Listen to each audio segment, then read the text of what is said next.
こんにちは。今回はとうとう登場した日産オーラのオーテック仕様について見ていきたいと思います。それでは、行きます。Now loading。では、まず、フロントフェイスから見ていきたいと思います。日産のオーテックは、高級感のある内外装でデコレーションされた特別仕様車のことで、基本的には、ブルーを基調としたボディカラーが印象的ですよね。今回紹介する日産オーラのオーテック仕様のボディカラーは、オーロラフレアブルーパールとスーパーブラックのツートーン仕様になっています。フロントフェイスに関して、どういったところがオーテックらしいのかというと、まず、このグレー色の3本線のアクセントカラーが、グレー色で統一されます。オーテック仕様ではなく、G グレードなどではボディカラーに合わせた配色になっていましたが、オーテック仕様の場合は、ボディカラーによらず、アクセント部はグレーの配色になっていることが分かりました。このアクセント部の色がグレーだとすると、ボディカラーも必然的にこのアクセント部の色に合わせたボディカラーを選ぶことになりそうですよね。またよく見てみると、このアクセント部は、外側に行くに従って、細くデザインされていることもわかります。そして、オーテック仕様ということで、グリル部にオーテックのロゴが配置されていて、グリル形状は、オーテックらしいドット柄のダークメタルグレーフィニッシャーが搭載されていますね。エンブレムと中央のカメラは別配置されていて、エンブレムのかっこよさが際立っていますね。ヘッドランプの形状は、マイナーチェンジ前と大きく変化はないように思われます。牽引フック用のリットはここにありますね。フロントロアを見てみると、専用のシグネチャー LED がついていますね。この青い LED で、オーテックらしさが極まりますね。そして、メタル調のフロントプロテクターもついています。これは白波をイメージしたようなデザインですね。フォグランプもついていますが、フォグランプ周りのフィニッシャーは、グリルの色に合わせたブラックですね。マイナーチェンジ前の一般グレードでは、このような見た目になっていました。そして、フロントサイドには、もともと通気口があったところがなくなって、ワイドな作りになっています。マイナーチェンジ前は、このようなスリットがフロントサイドに存在していました。ボンネットは、マイナーチェンジ前と変わりなく傘形状になっていました。以前コメントでは、この傘形状が良いんだよという声もありました。私の感性のなさが露呈しましたが、改めて見てみると、この段差が立体感を出すので、のっぺりした面に見えなくなりますね。ボンネット形状は、メリハリのある折り目がついていて、一体感のあるかっこいい面になっていました。フロントウィンドウを見てみると、何やら回路みたいな線が見えますね。これはワイパーでアイサーと呼ばれるもので、フロントガラスを温めて、ガラス下端に溜まった雪を取り除きやすくするための機能です。リアウィンドウでフォッガースイッチを押すと、20分間作動するようです。少し目立つ気もしますが、寒冷地向けのことも考えた仕様になっていますね。ちなみに余談にはなりますが、オーテック仕様の価格が気になる方は、ぜひこちらの動画もご覧ください。コメント欄に動画のリンク載せておきますね。では、続いて、サイドから全体を見ていきたいと思いますが、光の当たり方も関係してるかと思いますが、全体的に暗めなボディカラーで、グレーのホイールやフィニッシャーで明るく見せているように思いました。ホイール周りは、ホイールアーチトリムがなく、ボディで折り目をつけることで、タイヤを大きく見せていることがわかります。タイヤの大きさから見ていくと、17インチのアルミホイールで、タイヤ幅 205mm、扁平率 50% でした。ホイールは金属調シルバーで色付けられていますが、海の中から見た太陽をイメージしたデザインのようです。こちらがリア側のホイールになりますが、どうやら、フロント側がディスク式のブレーキで、リア側は、リーディングトレーディング式のブレーキシステムのようです。そして、サイドシルには、専用のメタル調サイドシルフィニッシャーが付いていることがわかります。このフィニッシャーが良いアクセントになっていますね。メタル調ということなので、おそらくプラスチックで作られてるのだと思います。アッパー部を見てみると、ドアミラーにも同じようなメタル調の過色が付いていることがわかります。サイドウィンドウ周りは、ブラック塗装されていて、非常に高級感の感じられる外観ですよね。視覚によって、実際に、指を映してみると、かなりはっきりと指が映っていて、惚れ惚れする黒ツヤですね。光の反射のせいなのか、ルーフのスーパーブラックに比べて、やや白めのブラックであることがわかりますが、マイナーチェンジ前はルーフのスーパーブラックに、もう少し色が寄っていたような印象でしたね。これはぜひ皆さんも実車を見て、どういった風に見えたかコメント欄で教えてほしいですね。オペラガラスもついていますね。後ほど、室内からの視界も一緒に見ていきましょう。ちなみに給油口は、ドライバー側についていました。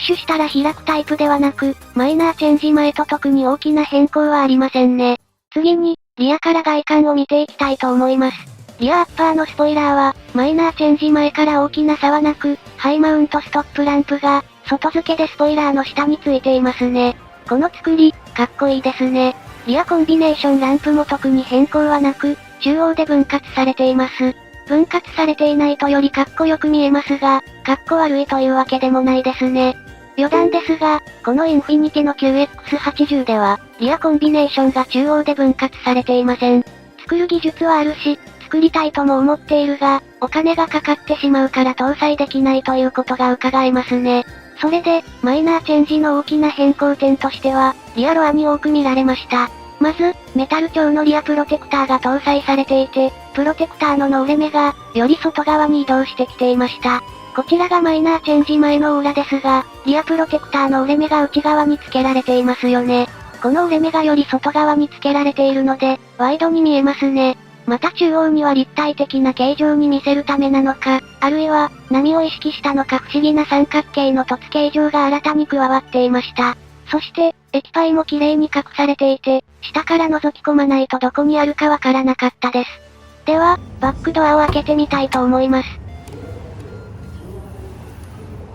バックドアを開いてみると、青いフロアカーペットが目に入りますね。ボディカラーにはマッチしていて、素敵な色合いです。実際に、バックドア開口寸法をラフに測ってみると、このようになりました。およそ80センチぐらいのものであれば、真横にして入れ込むことができますね。オーラは、全高があまり高くないためか、バックドアを自動で閉めるスイッチはついていませんでした。ラゲッジの左側には、暖色のバルブランプが一つだけついていますね。そして、カーペットの全体を見てみると、オーテックのロゴがバックドア側についていることがわかります。マットの表面を触ってみると、柔らかすぎず硬すぎずといった感じでしたね。糸のより自体はそこまで太くなかったので、ふかふかではなかったですが、表面の触り心地はもちろん良かったです。では、ラゲッジの板の下を見てみます。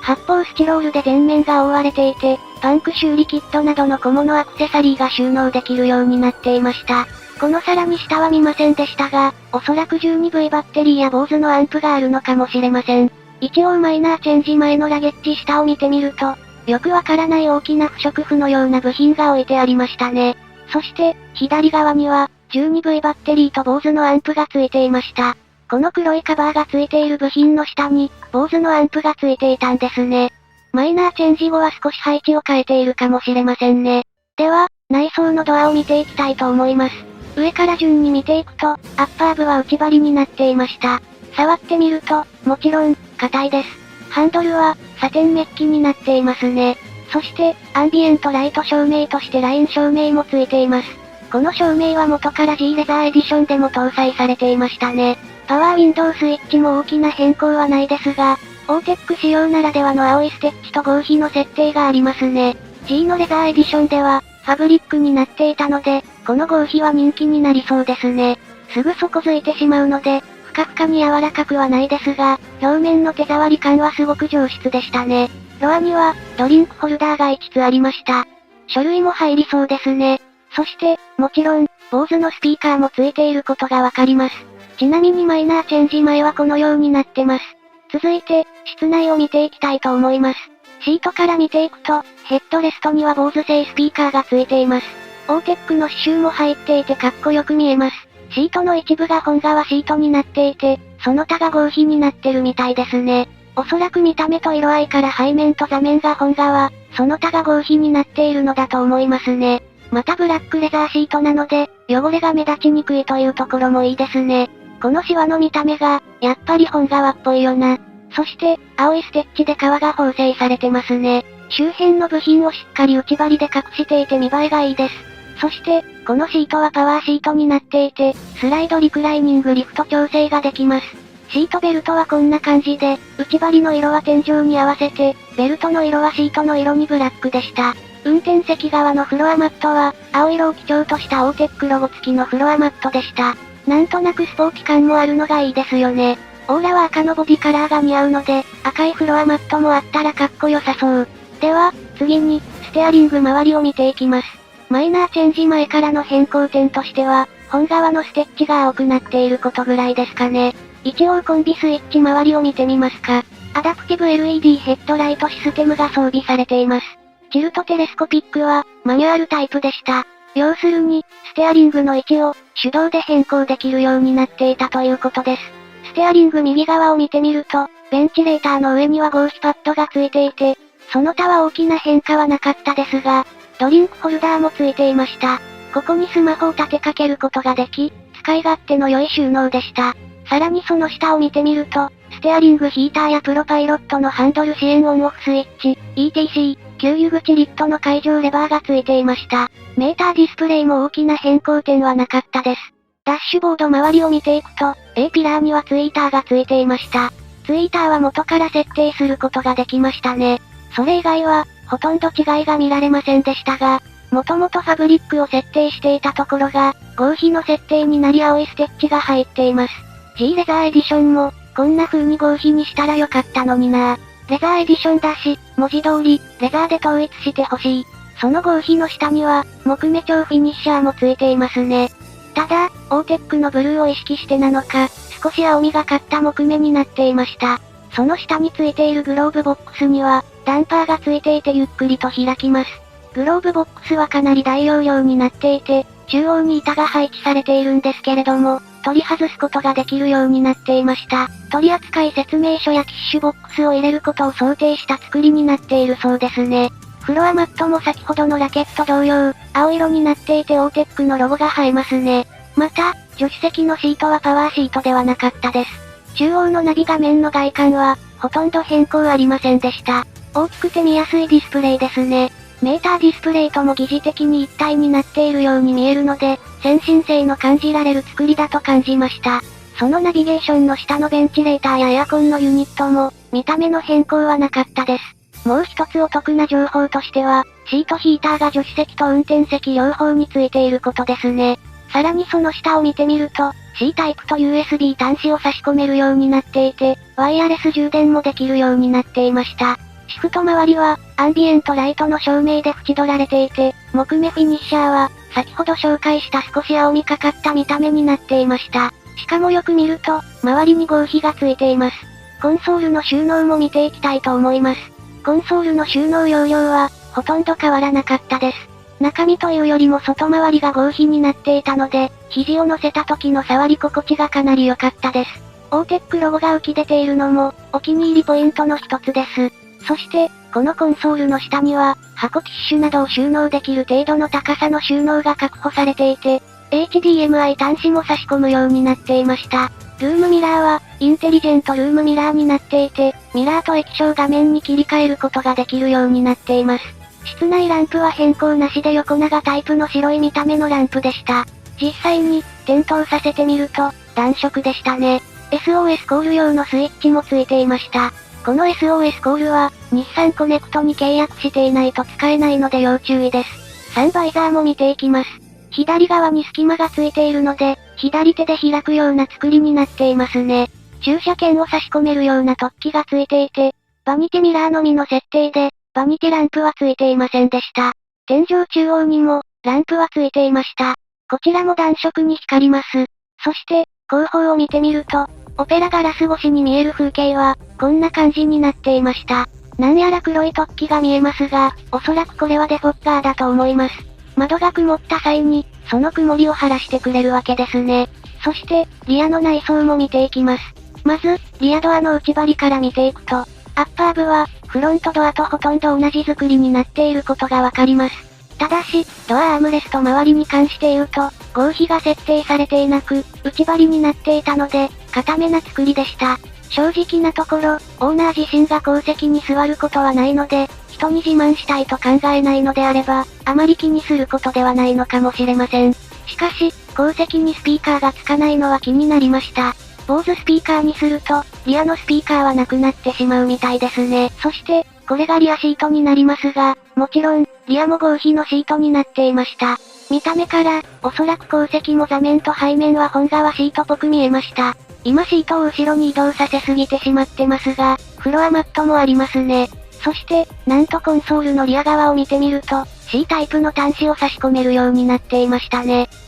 こちらがマイナーチェンジ前ですが、マイナーチェンジ前も実は充電端子はありました。USB 端子を差し込めるようになっていたんですけれども、マイナーチェンジ後は C タイプ端子を差し込めるようになってます。未だに、私は C タイプ端子を差し込めるケーブル持ってないな。今後の新車の結構考えると、C タイプ端子も差し込めるケーブル買わないとな。その端子の下は、スマホを入れる収納穴がありました。それとおそらくこれも、マイナーチェンジされた一つだと思うんですが、なんとシートベルトのタングを、このように引っ掛けることができるようになっていました。内張りに突き刺しちゃってますね。室内側から見るとこのようになっているんですけれども、おそらくこれはシートベルトが、リアシートの後ろに入り込んでしまうのを防ぐためだと私は思ってます。実際に、シートベルトのタングを外してみると、こんな見栄えになってますね。シートベルトタングを差し込めるようにしたため、リアドアの内張りに対して、少し段差がありました。ただ、保安を考えると、やっぱりこのシートベルトはリアシートの後ろに入り込まないような仕様になっていると、安心して運転できますね。実際に、このシートベルトタングを、もう一度内張りに差し込んでみたいと思います。